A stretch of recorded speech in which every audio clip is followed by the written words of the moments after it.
Changes are in the works at the Grand Rapids Police Department more than a month after a video of an 11-year-old girl being handcuffed by police sparked outrage in the community. That outrage has generated proposed policy changes. But as Joe LaFurgey shows us, it's also generated discussions between groups that didn't always talk. His story is all new at 7. No, you're fine. It was mid-December when the video of Honestie Hodges emerged. The 11-year-old handcuffed at gunpoint while leaving a Northwest Grand Rapids home while officers search for an attempted murder suspect. It's an interim report. Today, Grand Rapids Police Chief David Honestie updated city commissioners on proposed changes announced earlier designed to keep this from happening again. Part of what he earlier called the honesty policy. So how do we quantify a policy that recognizes the uniqueness of dealing with a child but doesn't discount the risk to the officer?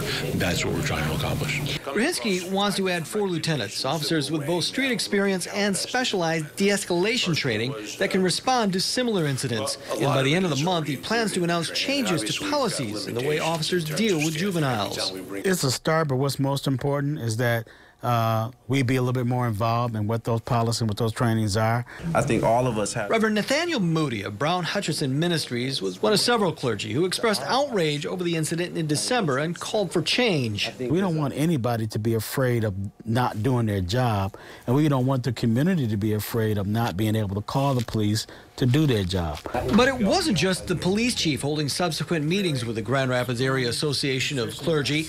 They also met with members of the union representing GRPD officers who came under fire for defending the procedures they followed that night.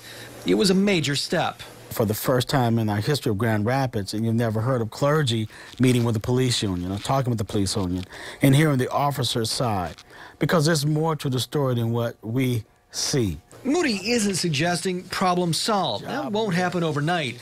But he does say the dialogue between the police department, its officers, and the community has taken on a tone that he believes will lead to changes that will benefit everyone. I think that what we have been able to do in terms of talking to the police department have opened up a new relationship, a new door. In Grand Rapids, Joe LaFurgey, 24 Hour News 8.